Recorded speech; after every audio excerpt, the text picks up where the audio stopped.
الشاكرين والحمد لله رب العالمين. Ma'asyiral muslimin rahimakumullah. Dalam sebuah hadis Rasulullah sallallahu alaihi wasallam pernah bersabda. Hadis diriwayatkan oleh Imam Muslim dari Abi Ya'la Shaddad ibn Aus. Inna Allaha katabal ihsana ala kulli syai'. Sesungguhnya Allah Subhanahu wa taala telah mewajibkan berbuat ihsan atas segala sesuatu. Fa idza dzabhtum fa ahsinu dzikr. Kalaulah kalian menyembelih, maka sembelihlah dengan baik. Wa idza qataltum, apabila kalian membunuh, fa ahsinul qitlah, maka bunuhlah dengan cara yang baik. Wa yuhidda ahadukum syafratan, hendaklah kamu mengasah tajam pisaumu ketika menyembelih atau membunuh. Wal yurih dzabihata, dan membuat nyaman hewan sembelihan. Sadaqallah wa sadaqa Rasulullah. Ma'asyiral muslimin rahimakumullah. Para ulama menganggap hadis ini adalah hadis merupakan pokok dari agama, menjadi salah satu aslun min usuliddin, salah satu tiang yang menjadi pegangan di dalam agama. Di dalam syariat Islam, ihsan dibagi kepada dua. Yang pertama, ihsanun ma'allah, berbuat baik dengan menyertai Allah. Yang kedua, ihsanun ilal khalq, berbuat baik terhadap makhluk. Ihsanun ma'allah, dalam sebuah hadis Rasulullah pernah ditanya tentang apa itu iman, apa itu Islam, dan apa itu ihsan. Ketika pertanyaan tentang ihsan, Nabi sallallahu alaihi wasallam menjawab, al-ihsan an ta'budallaha ka'annaka tarah. Ihsan adalah ketika engkau beribadah kepada Allah Subhanahu wa taala seolah-olah engkau melihat Allah. Ka'annaka tarah, seolah-olah engkau melihat Allah. Fa in lam takun tarah, kalau kamu tidak dapat melihat Allah, fa innahu yarah, sungguh Allah itu melihat kamu. Ini adalah sisi ihsan, berbuat baik, menyertai Allah. Ketika seseorang lelaki mengajak seorang perempuan di dalam sebuah rumah kosong, lalu si lelaki kunci semua pintu, lalu si lelaki ngomong kepada si perempuan, ini sudah kosong rumahnya, pintu sudah terkunci semua, dan kita bebas untuk mengerjakan apa saja. Si perempuan jawab, aghlaqtal abwaaba kullaha, engkau memang benar telah mengunci semua pintu, tetapi ada satu pintu yang tidak mampu engkau kunci. Al-babul ladzi bainana wa bainallah, pintu antara kita dengan Allah, yang itu tidak mampu kita kunci. Maknanya ketika kita merasakan penyertaan Allah di dalam kehidupan kita, maka kita akan terhalang untuk membuat hal-hal yang menyalahi syariat. Inilah harapan dari Nabi Sallallahu Alaihi Wasallam ketika detik-detik kehidupan yang kita lalui kita sertai di dalamnya Allah Subhanahu Wa Taala, maka kita akan bertahan dari perbuatan maksiat. Begitulah kira-kira dari sisi ihsan kepada Allah. Sayyidina Ali bin Abi Thalib radhiyallahu anhu wa karrama wajhah pernah ditanya oleh orang-orang, "Ya Imam, hal ra'aita rabbak?" Wahai Imam, apakah engkau melihat Tuhanmu saat engkau beribadah? Jawaban Sayyidina Ali, "Na'am." "Kaifa a'budu ma la ara?" Ya, saya melihat. Bagaimana saya harus menyembah sesuatu yang tidak saya lihat? Itu jawaban Sayyidina Ali. Tapi kita jangan sampai terkecoh. Sayyidina Ali kemudian melanjutkan jawaban. La tarahul uyun bimusyahadatil ayan. Bukan mata ini yang melihat objek itu, walakin tubsiruhul qulub bihaqaiqil iman. Akan tetapi mata hati dengan cahaya keimanan itulah yang akan melihat Allah Subhanahu wa ta'ala. Karena persoalan melihat Allah Subhanahu wa ta'ala sudah selesai, bahwa Allah tidak bisa dilihat dengan mata kita di dunia. Akan tetapi yang dimaksud dengan melihat Allah di sini adalah menyertakan kehadiran Allah Subhanahu wa ta'ala di dalam kehidupan kita, menyertai kita sehingga kita selalu merasakan innallaha kana raqiba. Sesungguhnya Allah itu selalu mengawasi gerak-gerik kita di dalam kehidupan. Kalau kita merasakan bahwa kita terus diawasi oleh Allah Subhanahu wa ta'ala, maka tentu kita akan menjaga diri agar tidak melakukan hal-hal yang menyalahi syariat. Ma'asyiral muslimin rahimakumullah. Bahagian kedua adalah ihsanun ilal khalq, berbuat baik terhadap makhluk. Yang dikatakan al-khalq kullu ma siwa Allah, semua yang selain Allah itu dianggap makhluk. Apakah itu manusia, apakah itu hewan, ataukah benda mati, semua adalah makhluk.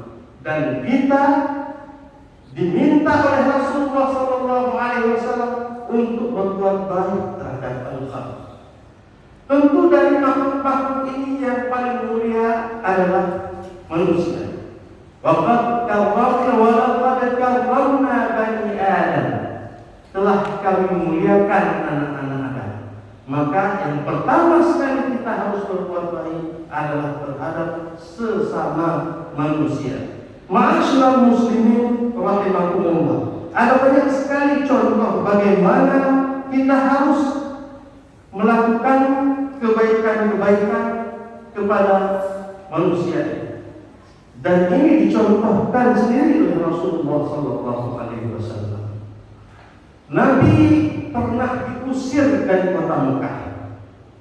Dan saat Nabi diusir oleh orang-orang kafir Quraisy, Nabi sempat ngomong dengan tanah Mekah, "Laula anna ahlahi akhrajani ma kharajtu." Kalaulah tidak pendudukmu telah mengusirku, sungguh aku tidak akan meninggalkanmu, wahai orang Mekah. Namun demikian, Nabi akhirnya terpaksa harus hijrah ke Madinah. Beberapa tahun kemudian, Nabi SAW berhasil menaklukkan kota Mekah yang dikenal dengan peristiwa Fathu Makkah. Saat Nabi berhasil kembali ke Makkah, Nabi berjumpa dengan orang-orang yang dulu pernah mengusir beliau, yang dulu pernah mengancam bunuh beliau. Apa yang terjadi? Nabi kumpulkan semua orang-orang ini. Lalu Nabi bertanya kepada mereka, "Mada fa'ilun bikum? Mada ana fa'ilun bikum?" Kira-kira apa yang harus saya lakukan hari ini terhadap kalian? Jawaban orang-orang Quraisy, "Akhun karim wa ibnu akhin karim." Kami tahu engkau adalah orang mulia, anak orang mulia, cucu orang mulia. Kamu adalah pilihan orang pilihan. Rasulullah kemudian mengatakan kepada mereka, La aqulu lakum illa kama qala ahli Yusuf li ikhwatihi. Hari ini aku tidak akan mengatakan apapun kepada kalian kecuali aku mengatakan seperti yang pernah dikatakan oleh Nabi Yusuf kepada saudara-saudaranya. La tathriba alaikumul yawm. Tidak ada balas dendam kepada kalian hari ini. Idhabu fa'antumut tulaqa. Kalian semua bebas. Aku tidak akan berikan hukuman apapun. Begitulah ihsannya Nabi sallallahu alaihi wasallam kepada orang-orang kafir Quraisy yang dulu pernah mengusir, menyakiti beliau.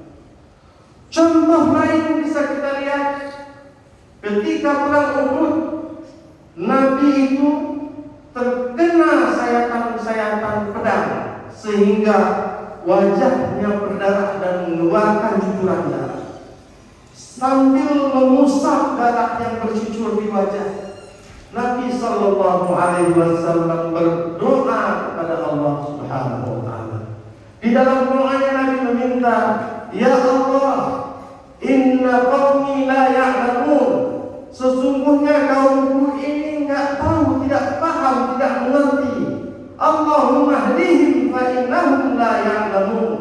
Wahai Allah, berikanlah hidayah kepada mereka, sungguh mereka itu tidak mengerti apa yang aku lakukan ini.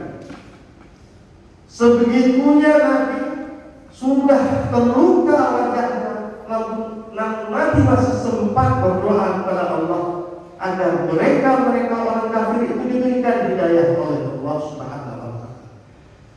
Lalu kemudian kita coba melihat di generasi tabi'in. Ada seorang yang bernama Ibrahim ibnu Adham yang sangat dikenal warahnya, zuhudnya, sehingga sangat dikenal sebagai salah seorang waliullah. Ibrahim ibnu Adham kalau sudah terjadi paceklik musim kemarau panjang, maka beliaulah yang menghubungi. Beliau diminta untuk berdoa. Kalau beliau sudah berdoa, hujan langsung turun. Suatu hari Ibrahim ibnu Adham sedang berjalan-jalan di pinggiran kota. Lalu terlihatlah seseorang berada di atas seekor kuda yang sangat gagah sekali. Orang tersebut sepertinya orang kaya yang sedang menuju ke sebuah tempat. Lalu ketika melihat Ibrahim bin Adham, beliau panggil, Hai kamu, pesan, tolong kemari sebentar. Tolong tunjukkan kepadaku yang mana perkotaan. Dullani ala ardil amal. Lalu Ibrahim bin Adham merasakan orang ini agak angkuh sedikit. Maka Ibrahim bin Adham bawa orang ini ke sebuah tempat.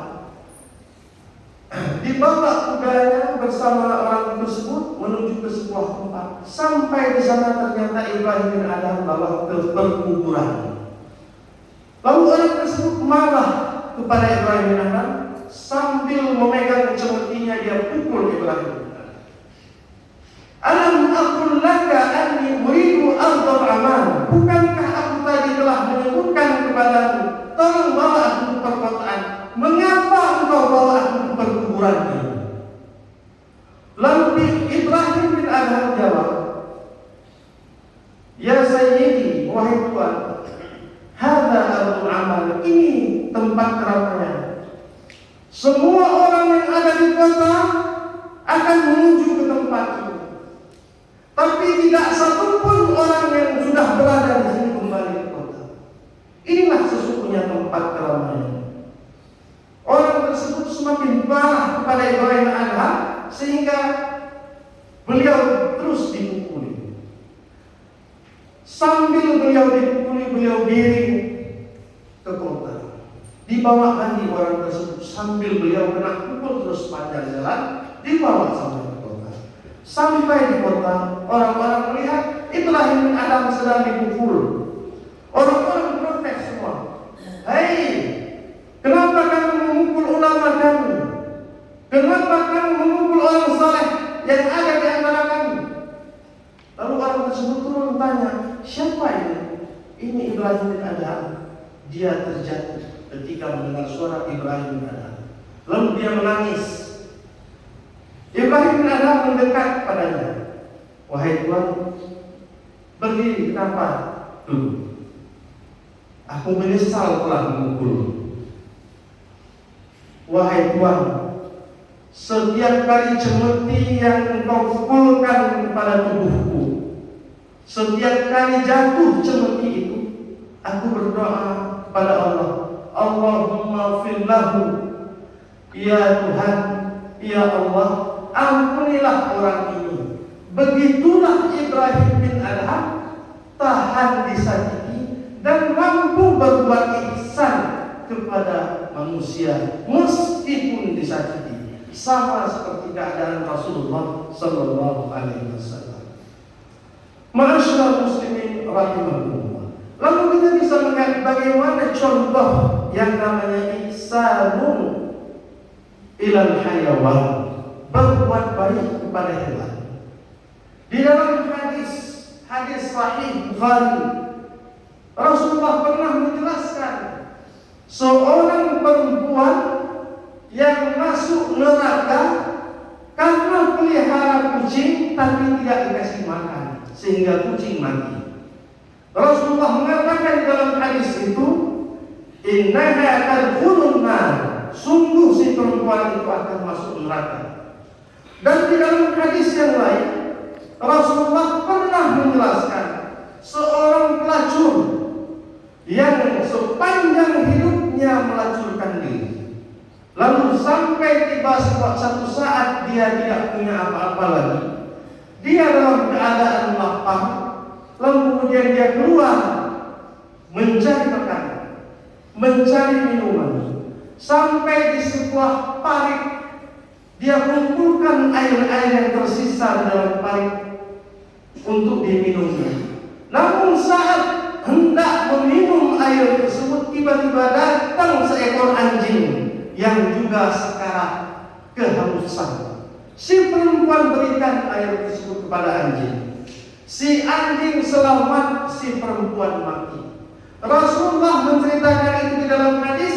Di ujung hadis Rasulullah mengatakan, innaha tadkhulul jannah. Sungguh perempuan itu akan masuk surga. Bagaimana nilai sebuah ihsan terhadap makhluk yang luar biasa. Seorang perempuan sepanjang hidup pelacur, tapi di akhir hayat husnul khatimah dengan berbuat ihsan kepada seekor anjing. Ma'asyiral muslimin rahimakumullah. Ada banyak sekali contoh-contoh bagaimana kita diharapkan mampu berbuat ihsan. Ihsan ma Allah ataupun ihsan ilal khalqi, baik kepada binatang, kepada manusia maupun kepada jamaah. Nabi sallallahu alaihi wasallam ketika membangun Masjid Nabawi, beliau gunakan pohon-pohon kurma yang sudah mati sebagai tiang. Lalu beliau sering bersandar di salah sebuah tiang ketika beliau khutbah, beliau ceramah. Ketika umat Islam sudah semakin ramai, Nabi dibuatkan mimbar oleh sahabat-sahabatnya sehingga beliau tidak lagi berdiri di samping tiang. Beliau naik ke atas mimbar. Pada suatu hari Jumat, sedang ramai orang. Tiba-tiba semua orang yang ada di dalam masjid merasakan seperti goncang gempa. Ada suara tangisan keluar. Tidak diketahui dari mana suara. Menjerit-jerit menangis. Kalau Nabi turun dari mimbar, Nabi mengusap salah sebuah tiang. Nabi usap dengan tangannya. Lalu Nabi menyampaikan kepada jamaah yang ada, sungguh tiang ini menangis, menjerit, karena aku tidak pernah lagi bersandar kepadanya. Lalu aku berikan pilihan kepada tiang ini. Apakah engkau akan terus berada di dunia, aku bersandar kepadamu, pilihan pertama, ataukah kamu mau menjadi batang pohon yang akan hidup di dalam surga. Si tiang tersebut memilih, biarlah aku menjadi pohon kurma yang hidup di dalam surga. Bagaimana ihsannya Nabi kepada tiang benda mati, sehingga ketika dijauhi oleh Nabi, si benda mati tersebut akan merasa cinta kepada Nabi, merasa merindukan Nabi, sehingga ketika Nabi tidak pernah lagi memegang, tiang itu terus menjerit-jerit. Maka Nabi kemudian berikan pilihan kepada tiang itu. Imma aku ini akan berdiri mendampingimu selalu selama hidupku, atau kamu akan menjadi batang kurma yang hidup di dalam surga. Andai kata Nabi, andai batang kurma tersebut memilih hidup di dunia, maka dia akan terus menangis sampai kiamat. Untunglah batang kurma tersebut memilih menjadi batang kurma yang akan hidup di dalam surga. Mudah-mudahan ihsan yang diajarkan oleh Nabi Sallallahu Alaihi Wasallam, baik ihsan ma'allah maupun ihsan ilal khalq, berbuat baik kepada makhluk, manusia, hewan dan benda mati, bisa kita praktekkan dalam kehidupan kita. Mudah-mudahan ada manfaatnya bagi kita. Alhamdulillah.